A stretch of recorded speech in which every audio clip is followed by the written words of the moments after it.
Ухтинские реконструкторы восстановили одно из знаменитых сражений Великой Отечественной. Эпизод битвы за Москву, Клинско-Солнечногорскую наступательную операцию. Масштабную патриотическую акцию приурочили к 80-летию разгрома немецко-фашистских войск под Москвой. На импровизированном поле сражения побывала и Виктория Науменко.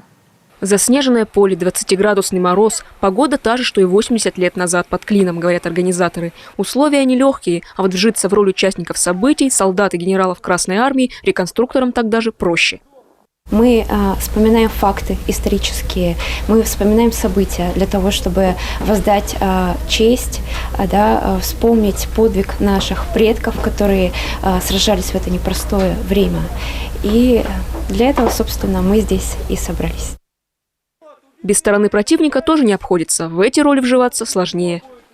Историю, читал, как это происходило. Там в основном про наших писали, а как немцы действовали, не писали. Вот пришлось додумывать своей головой. Для участия в патриотической акции на полигон «Легион» под Ухтой приехали кадеты Ухты, Сосногорска, Усинска и Шилья-Юра Ижемского района, а еще казаки станичных сообществ Ухты и Сосногорска. Всего 60 человек. Масштабное действие организовали силами Республиканской Федерации военно-тактических игр, кадетской школы села Коровий Ручей Усть-Илимского района и администрации Ухты. Готовились с лета, продумывали сценарии, строили дополнительные сооружения на полигоне. Мы написали грант на проведение данного мероприятия.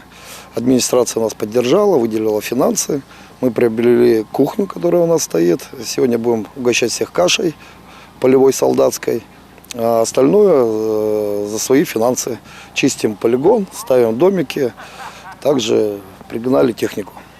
Сама реконструкция идет 20 минут. Подготовка к ней идет несколько месяцев. То есть это расписываются роли. Ведь это же все исторические персонажи. Мы стараемся максимально выдерживать точность. Клинско-Солнечногорская наступательная операция в декабре 1941-го во многом определила ход Московской битвы, которая закончилась первой крупной победой Красной Армии в Великой Отечественной войне. Мы здесь реконструируем события города Клина, когда брали. Так и называется Клинский десант. Были высажены 197 бойцов, и малыми силами они перерезали пути отхода немцам.